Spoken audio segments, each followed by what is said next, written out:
जय हिंद की सेना। अब आप सोच रहे होंगे कि ये जो जयकारा है ये तो मैं वीडियो के अंत में लगाता हूँ, तो शुरुआत में ही कैसे? वो इसलिए क्योंकि पाकिस्तान की हर कार्रवाई का मुंह तोड़ जवाब हमारी अपनी भारतीय सेना दे रही है। और इसके लिए जितनी तारीफ़ की जाए, जितना शुक्रिया अदा किया जाए, क्योंकि जब हम रात को सो रहे होते हैं तो हमारी सेना वहाँ पे इन दहशतगर्दों से लड़ रही होती है, और उनके इसी शौर्य और पराक्रम की वजह से हम चैन की नींद सो पाते हैं। तो उनके उनके चरणों में हमें नमन करना चाहिए और तहे दिल से शुक्रगुजार होकर उन्हें सलाम करना चाहिए। और इस वीडियो में थोड़ा सा मैं इसे यू नो एक अलग एंगल देना चाहूँगा, क्योंकि इसमें हम जानेंगे। देखिए, वॉर तब होती है जब वॉर डिक्लेयर की जाती है, ठीक है। यहाँ पे ऐसी कोई ऑफिशियल डिक्लेरेशन अभी आई नहीं है, बट जिस तरह के हालात हैं वो एक युद्ध की ओर ही संकेत दे रहे हैं, और जो हालात है वो किसी युद्ध से कम नहीं है। तो अगर ऐसे में जंग होती है भारत और पाकिस्तान की, तो एक अनबायस्ड एनालिसिस, एक अनबायस्ड न्यूमरोलॉजिकल एनालिसिस मैं करना चाहूँगा, क्योंकि आपको भली बात ही पता है कि मेरे सारे वीडियोस जिसमें मैं प्रेडिक्शन या एनालिसिस करता हूँ, उसमें पूरी एनालिसिस बिल्कुल अनबायस्ड और पार्शलिटी से बिल्कुल जुदा होती है। कई बार दिल पे पत्थर रख के मुझे कहना पड़ता है कि जब मुझे नज़र आता है कि इंडिया के नंबर स्ट्रांग नहीं है, अपोजिशन टीम के नंबर स्ट्रांग है, तो मैं प्रेडिक्शन देता हूँ कि हाँ, शायद इंडिया हारेगी। आईपीएल में देखें, जब भी केकेआर की हार मैं प्रेडिक्ट करता हूँ, तो वहाँ पे भी मुझे दिल पे पत्थर रखना पड़ता है। हालांकि आईपीएल को मैं उतना सीरियसली नहीं देखता हूँ जितना एक वक्त पे देखा करता था, जब मैं खुद टीनेज में था।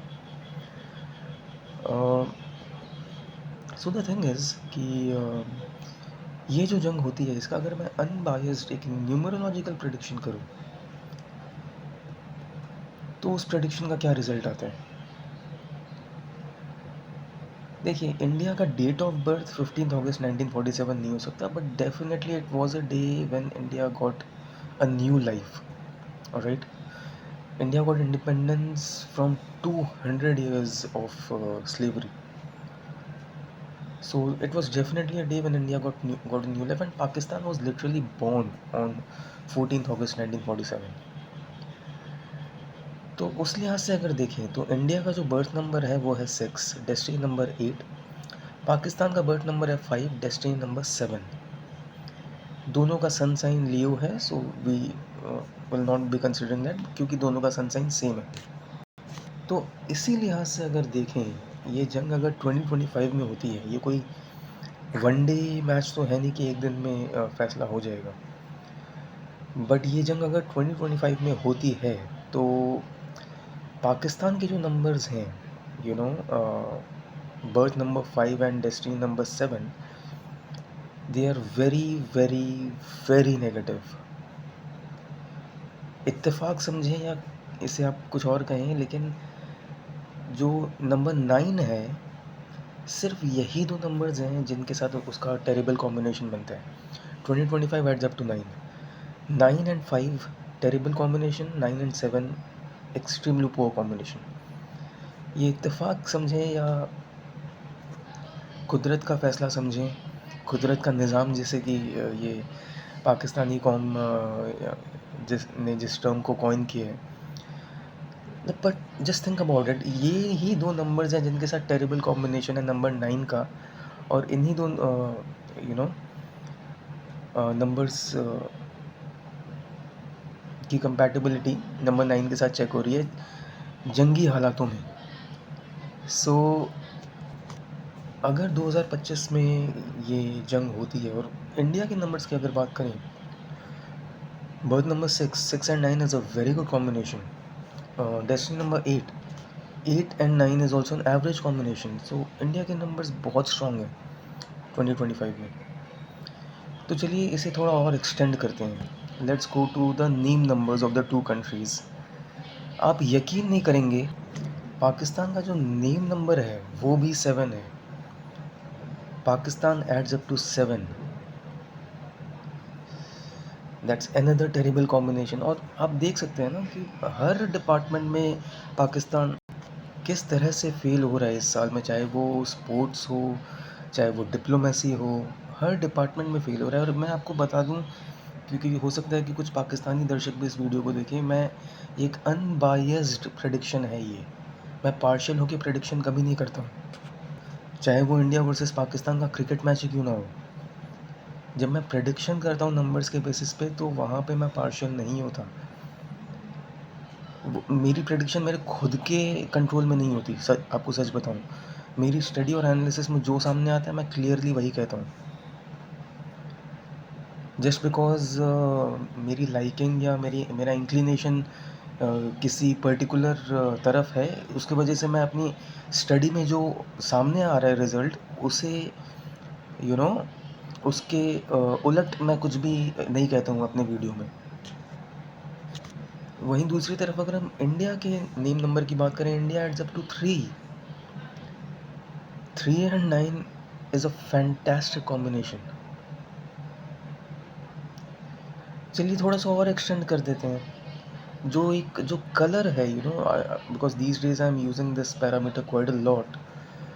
जो कलर जिससे सबसे ज़्यादा पाकिस्तान अपने आप को एसोसिएट करता है वो है ग्रीन। और यकीन मानिए, ग्रीन को रूल करता है number 5। So 5 and 9 is also a terrible combination. Pakistan के सारे नंबर्स का कॉम्बिनेशन नंबर 9 के साथ बेहद ख़राब है, चाहे वो बर्थ नंबर हो, डेस्टिनी नंबर हो, कलर नंबर हो, नेम नंबर हो। चारों या तो 5 है या 7 है। क्या गज़ब का इत्तेफाक है, आप सोचिए। वहीं इंडिया अपने आप को जिस कलर से एसोसिएट करता है, it's not actually not necessarily light blue. अगर लाइट ब्लू भी है तो लाइट ब्लू को रूल करते हैं नंबर 2 और 6। 2 and 9 very good combination, 6 and 9 super combination. वहीं अगर हम केसरी या ऑरेंज कह सकते हैं तो उसे रूल करता है number 1। 1 and 9 is also a very very good combination. India के सारे नंबर्स का कॉम्बिनेशन 9 के साथ बहुत अच्छा है, सिवाय डेस्टिनी नंबर के। बट डेस्टिनी नंबर के साथ भी ख़राब कॉम्बिनेशन नहीं है, इट्स एन एवरेज और न्यूट्रल कॉम्बिनेशन। चाहे आप नेम नंबर ले लें, बर्थ नंबर ले लें, कलर नंबर ले लें। वहीं पाकिस्तान के सारे नंबर्स का कॉम्बिनेशन नंबर 9 के साथ टेरिबल है। तो अगर जंग हुई, India will literally destroy Pakistan. अक्सर हम ये एक मुहावरे के तौर पे क्रिकेट मैचेस में यूज़ करते हैं कि इंडिया डिस्ट्रॉयड पाकिस्तान, और whichever team destroyed some other team. But ये क्योंकि लिटरली जंग के हालात हैं, I actually mean it, because India will literally destroy Pakistan. और अभी ये जो डिस्ट्रॉय वर्ड है, ये किसी मुहावरे या इडियम के तौर पे यूज़ नहीं हो रहा है, माइंड यू। 2025 में if India versus Pakistan war happens, my prediction for that adventure is that the winner of this war will be India. And India will not just win, India will literally destroy the opposition. Pakistan will get destroyed by India if war happens in 2025. And this is a numerological prediction, a prediction purely based on numerology, not at all driven by any sort of patriotism or bias or partiality, purely based on numerology. So I hope इस video से आपको बहुत कुछ जानने और सीखने और समझने को भी मिला हो। जंग, फिर कुछ कुछ लोगों को बुरी लग जाएगी मेरी बात, but war is not the solution to any problem, but at times, yes, due to the consequences, it becomes necessary, and especially against some particular people, that is the only alternative. Anyway that is a different topic of discussion, उस पर कभी और किसी video में या live session में चर्चा करेंगे, बट ये था न्यूमरोलॉजिकल प्रेडिक्शन। सो इस वीडियो को ज़्यादा से ज़्यादा शेयर करें ताकि लोगों को बहुत कुछ जानने, सीखने, समझने को मिले,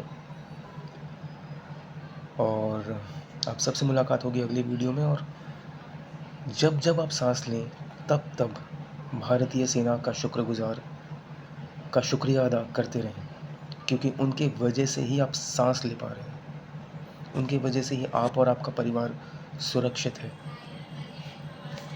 उन्हें जितनी तारीफ़ की जाए उनकी वो कम है, जितना सलाम किया जाए, जितना आभार व्यक्त किया जाए वो कम है। तो चलिए मिलते हैं अगले वीडियो में, जिसमें ऐसी ही रोचक जानकारी के साथ मैं वापस लौटने की कोशिश करूँगा। और अपना बहुत ख्याल रखें, जो भी निर्देश जारी किए जा रहे हैं उनका पालन करें। You should follow them diligently without any sort of complacency. So thank you so much for watching. I'll see you in the next one. Until then, take good care of yourself. जय हिंद, वंदे मातरम, भारत माता की जय, हर हर महादेव, सत्यमेव जयते। जय श्री राम, जय श्री श्याम, जय भद्रकाली, जय माता दी, गणपति बप्पा मोरया।